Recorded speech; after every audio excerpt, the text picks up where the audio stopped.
managing governance risks. The identification, ownership, and monitoring of risks sits at the highest level of organizations and is the ultimate responsibility with the firm's board of directors. We hear a lot about ESG, but tend to focus on the environmental and societal aspects of the acronym. However, risks arising from the G, governance, should be at the fore of directors' minds.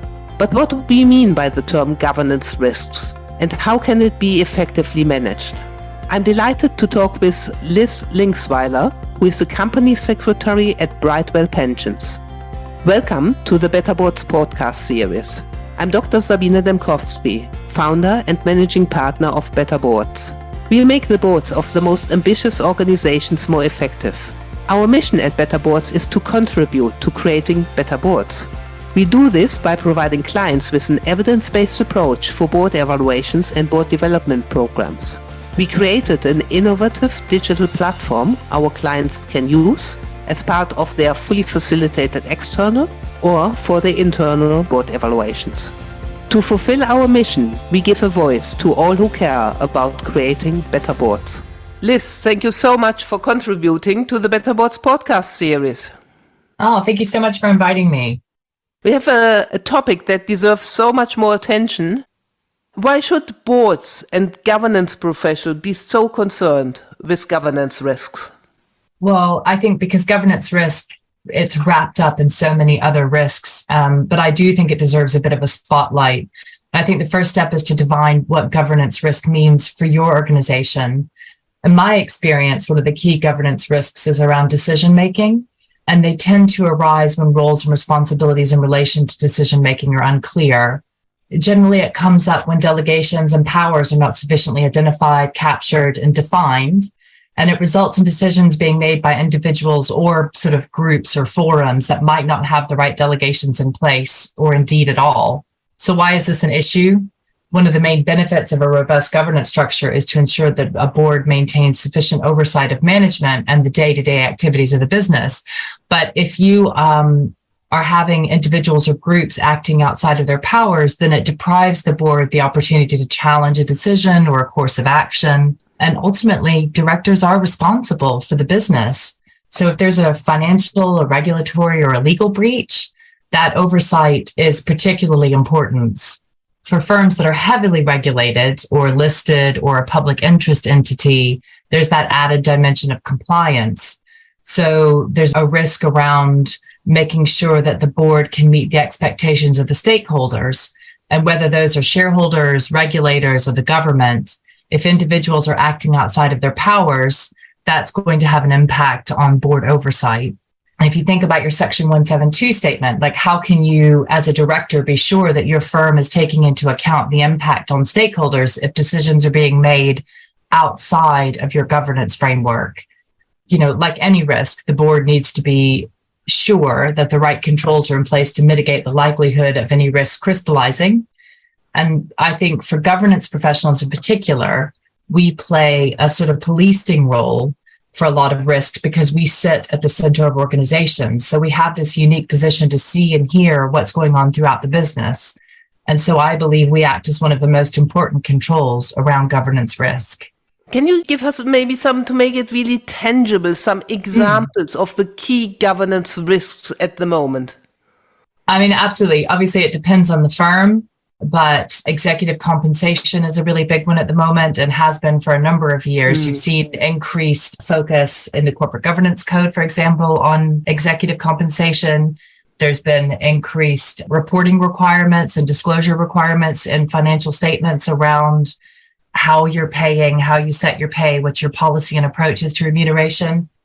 Diversity and inclusion increasingly, again, is becoming an area of focus, particularly for regulators in financial services, for example, on explaining how you are approaching diversity and inclusion, how you're increasing diversity in your boards and your executive management. I work for Brightwell, and our biggest clients is the BT pension scheme. And the pensions regulator has also been looking at how they could influence sponsors to get more diversity on trustee boards. And so we're seeing this, obviously, from a pension perspective on a particular kind of area of risk for our trustees, because historically trustees can't really influence who goes on their board to a certain extent. And so we're looking at how we can work with our sponsors to ensure that we can keep a focus on diversity when we're looking at refreshing our trustee board. So what are some of the red flags? If I'm now a non-executive director on a board, what are some of the red flags I should look out for? I think one of the key things is, a byproduct of how the UK corporate governance framework operates is that there is information asymmetry between the non-executive and the executive directors on a board. And that just naturally arises as a non-executive. By proxy, you are not involved in the day-to-day of the business. So the NEDs really need to lean on their governance teams to ensure that management information provided for meetings are on time and that they're clear and they're concise. It's very easy to hide key information in a 30-page paper. Similarly, if boards aren't given sufficient time to read papers before a meeting, then, it's very easy again to lose the kind of key messages. So at Brightwell, we spent a good deal of time working through our management information well ahead of appointing our first non-executive directors to ensure that we were providing data in as clear a way as possible. So we continue to evolve that information. We've recently changed our approach to reporting and asked those who contribute to board and committee reporting to put themselves in the director's seat. So to really think critically about what they would want to know if they were sitting outside the business, but still responsible for it. And the result for us has been MI that tells a story rather than just reporting. So I think generally, if your executives aren't taking the time to work with you as a director to ensure that you're receiving the right information in a way that's easy to digest, in my opinion, that's a huge red flag. As you know, we do board evaluations. That's the hard thing what we do. And in almost every board evaluation, as you know, the board papers are a sticky issue. Yeah, regardless how much is written about it, they're too long. I know several boards that 500 to 700 pages are not this uncommon. Yeah. You mentioned 30 pages, but it goes into the hundreds of pages. Information is not concise. Executive summaries are missing. It's not visual enough, etc., etc.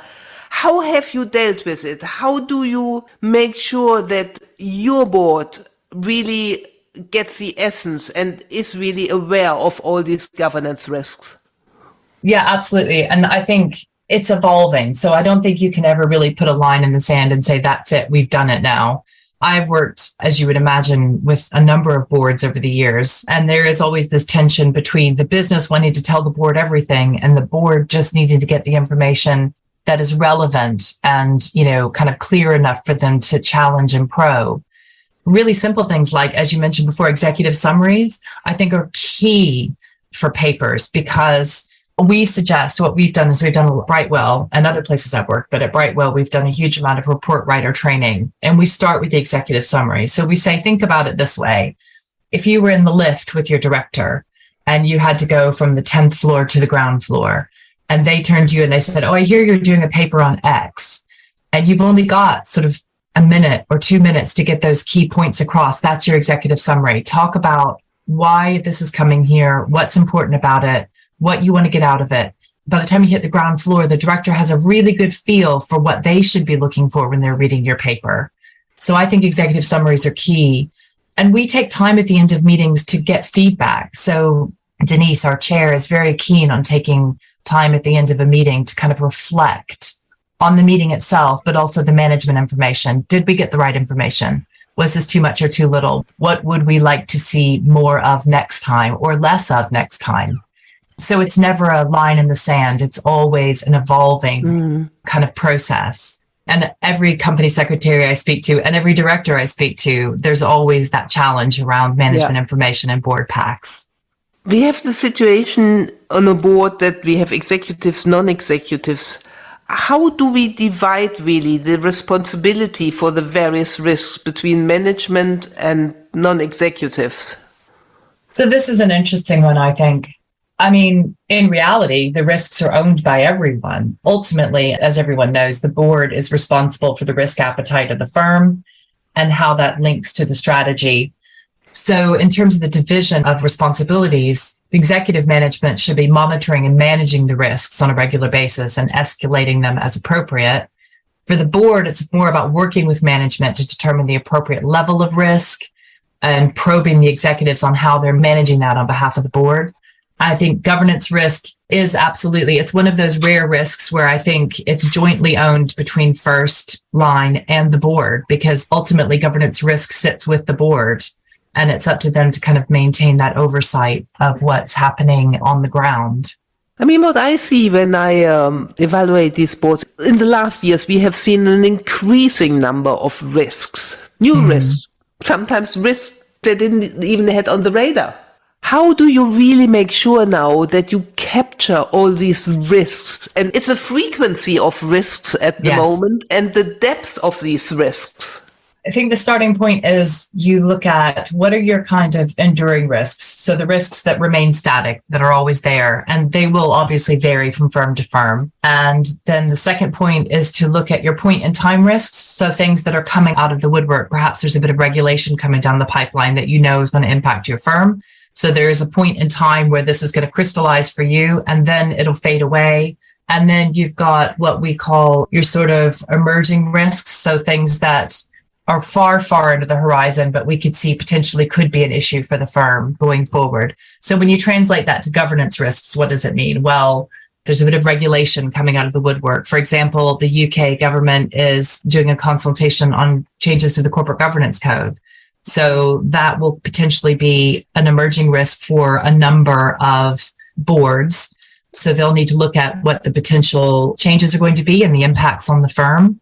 And will that really have an impact on how they operate as a board? And sort of the more enduring risks will be things around, like I mentioned earlier, delegations of responsibility, decision-making. These things are always a sort of enduring risk because you need to constantly monitor that people are doing the right things within the firm and in the right places. We see a couple of new topics or relatively new topics. There is ESG, particularly on the environmental front, lots of things. There is cybersecurity. There is artificial intelligence. Yes. Yeah. How do you capture all of this and how do you make sure that all of these topics receive sufficient attention on the board agenda? Well, I think the first thing to do is assess the importance of it for your firm and how much of an impact it will have. I mean, for example, something like cyber risk, that is an issue for every organization. So we, Brightwell, for example, work quite closely with our IT team, our CTO and his team, but also we get in from time to time external support and advice on things that are coming down the pipeline, on things that we should be aware of, on setting the appetite around that for the board. So I think that really the first thing you need to do is start with, well, how relevant is this for my firm? And then you have to look at, okay, so if it is particularly of importance to us, then what is our appetite for it? How are we going to quantify that tolerance? And then it's about setting controls around it. Giving it sufficient time on the agenda, you're right, because you don't want to end up with a board meeting that lasts 2 days because you have so much. Better use of your committees. So if there's a particular issue or topic that perhaps needs a deep dive, then you could delegate that down to a committee to do some of the more in-depth kind of probing of it and then escalate it back up to the board. Or alternatively, you set up standalone deep dive sessions. I've done this at a number of places I've worked where you have a particular topic that is important and needs sufficient time, but maybe doesn't necessarily need to form part of a formal board agenda. Cyber is a really good example of that, where we take time to have standalone sessions on it for an hour or 2 hours and really get into the detail of it, because it doesn't necessarily need a decision.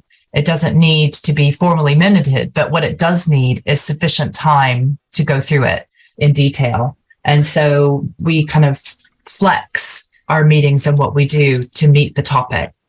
And Liz, who does all of this? Is this something that is on the shoulders of company secretaries?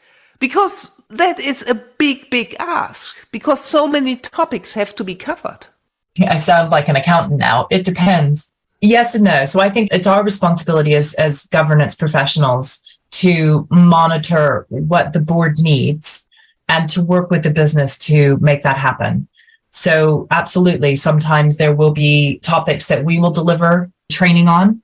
particularly areas around corporate governance changes or report writing, that sort of thing, we kind of act as almost a facilitator between the business and the board. So we know, because we're in every meeting, we know what the board are asking for. We know where there are probably some gaps.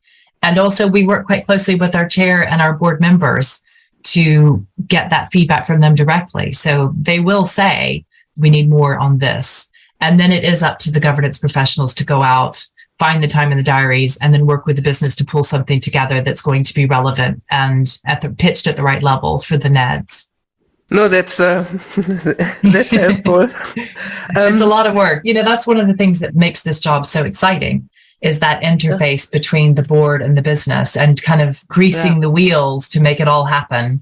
So what steps can boards realistically take to ensure that these arising risks from governance missteps can actually be mitigated? It's a good question. I think the first thing is you need to make sure that you've captured it. So you need to identify what the risks are, the governance risks are for your firm. So is it executive compensation? Is it decision making? Is it ESG reporting? So you need to make sure that you've really thought about those risks and how they link to your corporate strategy. The usual basics of risk. You set an appetite around it. You look at your controls. And once you've put it on the risk register, once you've articulated it and captured it, it really then sets the task for the first line to monitor and report and escalate it as necessary. So it really keeps it on executive management's mind. And I think communication and clarity are key. So people need to know what they are responsible for and where those limitations sit. And again, I think you need to take time at the end of a meeting to reflect on what you've heard, what you've read, and give honest feedback on what's gone well and what can be improved. Yeah, it's one of the frequent recommendations we give. And I think a lot of boards forget because they overrun on agenda items and people are rushing back, getting on trains or planes. Absolutely. But this time is so important, this reflection point. So I'm really grateful that you flagged this. Now, sadly, we have to come to an end. What are the 3 things our listeners should take away from this podcast? I think first and foremost, be open. So feedback is the breakfast of champions. I love that phrase. So sometimes it can be difficult to receive feedback on processes or ways of working that you as a business have spent a long time building up. But one of the best ways to build trust and strong relationships with your board and your other stakeholders is to really listen and take action on areas that might need improvement. I think, secondly, don't shy away from being bold. So if there's an opportunity to be more efficient, then take it. You just need to make sure that there are clear parameters and adequate checks and balances around any delegations. And then finally, of course, I'm going to say this as a head of governance, but trust your governance professionals. We are here to give boards and management impartial advice on how best to maintain the integrity of your governance framework. So by all means, lean on your teams because it's what we're here for. And it's what we really thrive on. Fantastic, Liz. Thank you so much for contributing to the Better Boards podcast series. Oh, thank you so much for having me. It's been a pleasure. How can we help you and your board? We at Better Boards are always delighted to hear from you. If you have ideas about a podcast topic you would like to see covered, if you would like to learn more about our work, or if you would like to see a demo of our platform, get in touch. You can best reach us at info@better-boards.com. Thank you for listening.